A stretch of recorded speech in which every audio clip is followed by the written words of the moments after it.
Nous étions en 2018 quand le gouvernement, dans le cadre de la mise en œuvre d'un plan d'amélioration de la qualité de l'enseignement au Bénin, a initié un processus d'évaluation des connaissances intellectuelles et professionnelles des enseignants de la maternelle, du primaire et du secondaire général.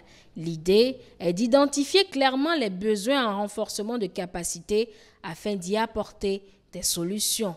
Une initiative qui n'a pas plu à tous les enseignants ciblés. Ainsi, malgré les explications fournies à l'époque, 305 éducateurs, dont 113 enseignants du primaire et 192 du secondaire, avaient décidé de boycotter les sessions organisées.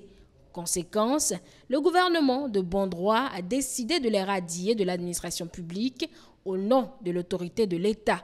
La situation de ces enseignants est alors devenue objet de plaidoyer des responsables des centrales et confédérations syndicales qui ont souvent demandé à chaque fois qu'ils en avaient l'occasion la clémence du chef de l'État dans ce dossier. Et la bonne nouvelle va tomber le 18 janvier 2023, en l'occurrence, deux mesures sociales. D'abord, la réintégration des 305 enseignants dans la fonction publique et ensuite le reversement en fonctionnaires de l'État des agents contractuels de droit public de l'État qui ont rempli les conditions exigées en obtenant une moyenne supérieure ou égale à 10/20 lors des évaluations.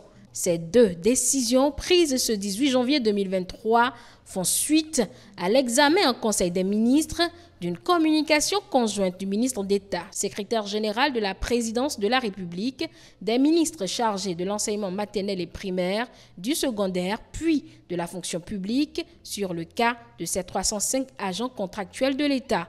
Une mesure hautement sociale qui sonne la fin de la diète et de la traversée du désert pour ces 305 enseignants dont les cris de détresse viennent ainsi d'avoir un écho favorable auprès du président de la République, Patrice Talon, et de son gouvernement. Rappelons que le reversement dans la fonction publique de ces ACDPE est une promesse que le gouvernement vient de tenir, ce sans aucune pression.